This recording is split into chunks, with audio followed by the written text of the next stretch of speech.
Okay, welcome, Valkyrie fans. So the Mystics and the Valkyries just finished, and all I gotta say is a win is a win.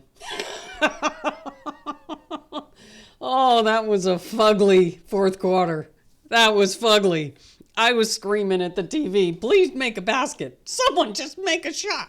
Oh, but fortunately, Mystics didn't make any either. So, oh, wow.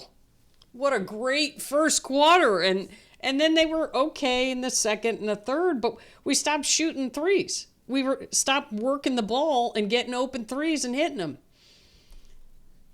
But we outshot them. I was looking at the stats. But before I get to that,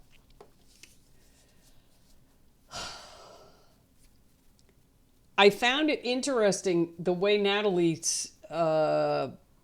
played the players in this game, because this is the first of a back-to-back. We got to play Chicago in Chicago tomorrow. So they're packing up their bags right now and flying to Chicago to play tomorrow. Now, Chicago's not a very good team, but hey, anybody could beat anybody right now. And this, other than the first quarter, this was not our best outing. But we got to win, so a win's a win. You know, oh, I was so glad they missed that last shot. And then all we had to do was hold the ball. Like, Salon got the ball, and all she had to do was stand there and hold it. She didn't need to try and pass it to Temi. Oh, there was mistakes like that sometimes I look at it and I'm like, oh, come on, what are you doing? And then we threw the ball away a few times. I get, it is, the, fourth of a 5-game road trip or something. I gotta look. But, we've won 2 out of 3. So that is a good thing. I mean, we won. So, a win's a win. So now we are in 8th place. We are ahead of Washington. And, we just got to keep going. We beat Chicago. Then we're tied with, wait a minute, it'll depend on tomorrow's games because there's 5 games tomorrow. Yeah, we are now 13-13. We are half a game behind Vegas. And I think they play tomorrow. No, they don't. So if we beat Chicago tomorrow, we are tied with Vegas for 6th. No, 7th. 7th. And then Indiana will be a 1 game up in the win column. And they are playing Dallas. And Indiana should win that game, but it is in Dallas.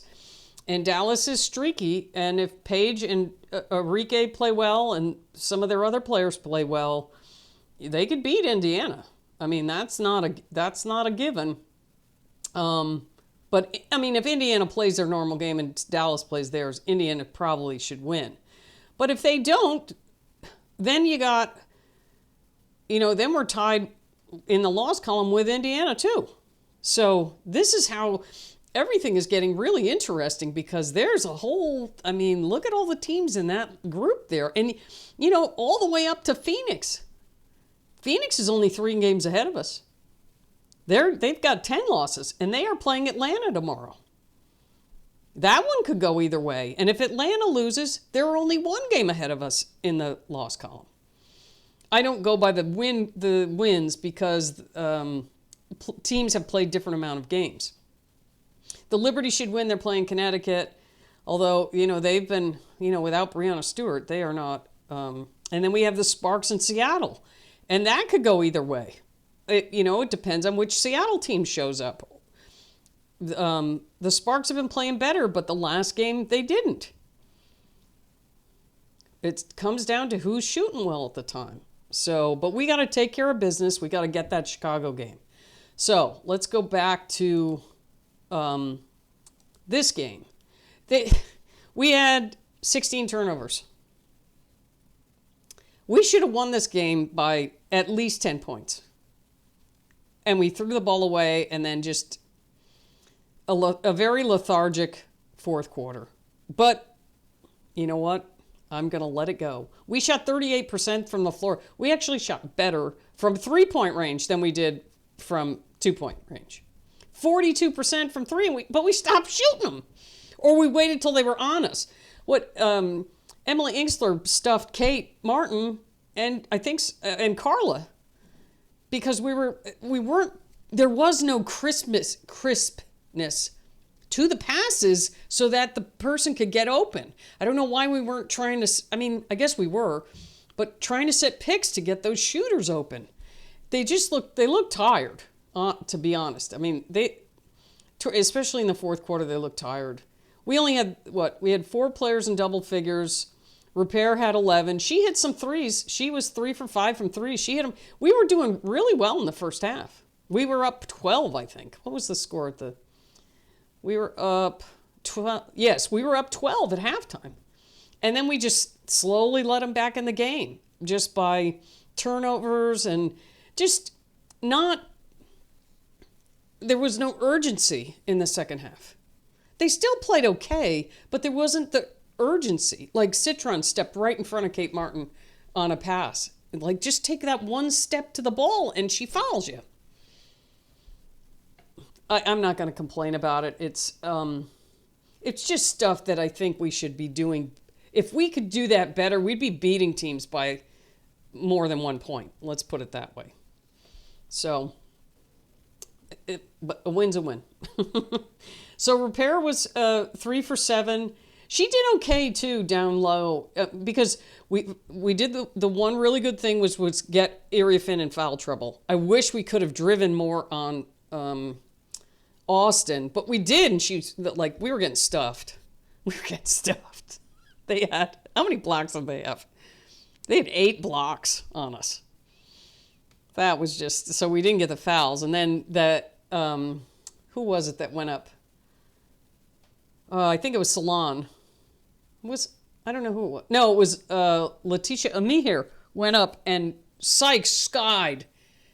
And you could see her arm hit her right in the back of the neck, the non-blocking. And I mean, they ended up calling it on, when they reviewed it, they called it on Lucy Olson, who hacked her on the way in. So, I mean, we got the 2 foul shots, but it was like, whatever. So Salon had 9 points, but she got that key basket to put us ahead in the fourth. And this is where you can see we're missing someone really aggressive to score. And that's what Cece did it for us in the last game. But she sat this game. And if it says injury, it says injury illness. Her and Monique Billings. I was just wondering if, because you don't hear anything, I'm wondering if they're just sitting them. I know Monique Billings has an ankle issue, but it'd be great to have both of them ready to go for Chicago, because we're going to need them against Chicago, because we can't, I don't know. But then again, you never know with the dynamic of the game and how that's going to go. So Fagbenley had 10 points. Veronica Burton had 10 points. Kate Martin had 14. So, I mean, she definitely had a better shooting night, and she played 22 minutes. So, you know, for those who are eager for Kate to play a bit more, she did. And she had 5 rebounds, 2 assists, 2 turnovers. She had a block. She was 3 for 6 from 3. I wish we could have done better to get her open to take those threes, because she's hitting them, but she doesn't get herself open to shoot them. But when she's coming around a pick or whatever, and, you know, or we move the ball around, you know, and rotate cutters and stuff and get her open that way, we should focus a little bit more on that. Tiffany Hayes didn't score. That's unusual. She had 4 assists, but she was out for the last part of the game. I mean, it really looked like Natalie was going, okay, this is who we're going with, because we need these other players. We've got to rest people for tomorrow. That's what it felt like to me. I don't know whether that was the case. Maybe someone was hurt or whatever. Carla played a lot in the first half. She hit a 3. She was 1 for 2 from the foul line. She had 4 points. Amihir had 8. But she's 1 for 6. But she was going up against Austin and Iriafin. It's, you know, down low, that was not easy. Minnesota, the Mystics are very strong down low. And then, they bring in Inksler, and Inksler's no slouch, especially defensively. She got, I think, 3. Let me look here. She had 2 blocks. I thought she had 3, but, she doesn't score a whole lot, but she's very active defensively for them. And they definitely picked it up in the second half, and we just didn't. We were kind of going through the motions, it seemed like. It's too bad we couldn't have just, kept that 10-point lead going, but it looked like we didn't want it that much. And I don't know. That's what it looked like on the TV, but I'm not, I don't know. So Burton had 10 points and she had 10 assists, so double-double for her. She also had 7 rebounds. She almost had a triple-double. But she was getting bowled over and knocked down and just, she was 2 for 3 from 3. But I don't remember more than maybe 4 3-point shots going up in the second half, especially the fourth quarter. We tried 2 of them and they got blocked. But they were at the last seconds of the 24-second clock. We need to get the ball up the floor. That's one thing Burton does. She doesn't get the ball past half court. And then I'm waiting for another guard to really, she is going just over the half court line and stopping there. And if another guard on another team is smart enough, I would be all over her and force her into backcourt. She needs to bring the ball up further and get away from that half-court line. I mean, it didn't happen, but watching it, I was getting nervous, like, ooh, get away from there. They could trap you right there. Didn't happen. Just me worrying, I was a point guard. Those are things that I avoided like the plague. Like, you did not get yourself in a corner. You did not get yourself backed up against any sideline or half-court or anything like that. So, Caitlin Chen got some minutes. She scored 2 points. She hit a hoop there. I think it was in the third quarter when she was playing.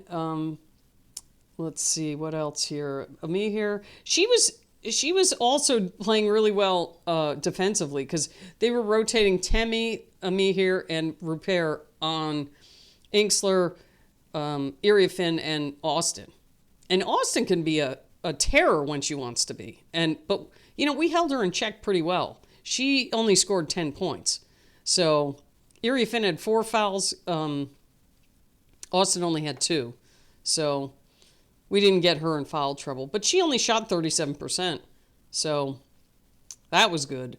The thing that brought the Mystics back is Citron went on a heater there for a little bit. She scored 16 points. She scored 10 of them right in that middle of that third quarter when they were making their comeback. And it really gave them some momentum. And but fortunately, it pretty much stopped after that. Excuse me. So, I'd like to see more out of Janelle Salon. She can be really good at times, but then it's like she's forcing. Like, she just doesn't drive to the hoop. Like, just go. She like cradles the ball and takes these big steps and just like, go. I don't know. It's just me. Unusual that Tiffany Hayes didn't score, but she had 4 assists, 2 rebounds. She had a turnover. Not that big of a deal. I think they were resting her for tomorrow because we're going to need her tomorrow. And let's hope that Cece is not, that was just keep her out to rest her for tomorrow's game. I'm hoping that's the case. So now we are 13-13. Washington is 13-14. They outscored us points in the paint 32-16. That was big. They had more fast break points than us. Ours, it was mainly those 3-point shots were flying in that first quarter, and we got that big lead. And then kept it in the second, and that got us through. It got us through. So the Mystics, they're a young team, and I like the Mystics. I actually, if they're not playing the Valkyries, I'm rooting for them a lot of times. Citron is very good. She shot 42%, but she was only 2 for 6 from 3. But our defense has a lot to do with that. We're in people's faces. Nothing is going to be easy against the Valkyries. Iria Finn was 5 for 8, 62%. She had 10 points, 6 rebounds, but she was out in the end of the game. I mean, she came in really late, but she was out for that, a good portion of that because she had 4 fouls. And then Austin, 10 points, like I said. Brittany Sykes had 8. We kept her in check, and she missed that last shot, which was not an easy shot by any means. But she was 3 for 11, 1 for 3 from 3, and she had a foul shot. Shug Sutton had 7 points. She was 3 for 8. Let's see who else here. Melbourne had 6. Lucy Olsen had 5. She hit a 3-point shot. Emily Inkster hit a 3. She also had 5 points. So that was it for them. Rebounds, we out-rebounded them 38-30. It's interesting. They had more points in the paint, but we out-rebounded almost by 10. So that was probably due to their missed shots, because the missed shots, we just got the rebounds. They only shot 38% from the floor and 29% from 3. And they were only 8 for 12 from the free throw line. That could have made a difference for them. We were 86% from the foul line. So we shot just a little bit better than them from the 2-point range. So anyway, a win's a win. Tomorrow's game should really what's the word I want to say? Have an impact on the rest of every game is going to from here on out. But we've got to get that win at Chicago. And then, let's see, what do we have after that? And then we play the Aces.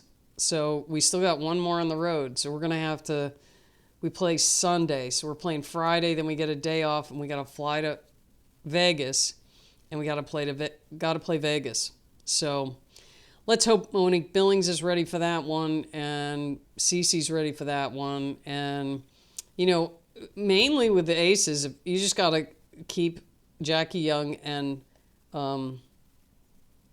Asia Wilson under their normal. If you do that, the rest of the team hasn't been, they've been better lately, but they're not going to be enough to beat you. So, but we'll cross that bridge when we come to it. Let's get our house in order and get the win against Chicago. And the other thing is that the Aces, they're playing Minnesota the day before. So they have an 8 o'clock game against Minnesota's coming to Vegas. So they're playing Minnesota Saturday, and then they have us on Sunday. Less than 24 hours. So that could be very well in our favor. But we'll see. We will see. So, yay, Valkyries. Okay, we'll see you next time.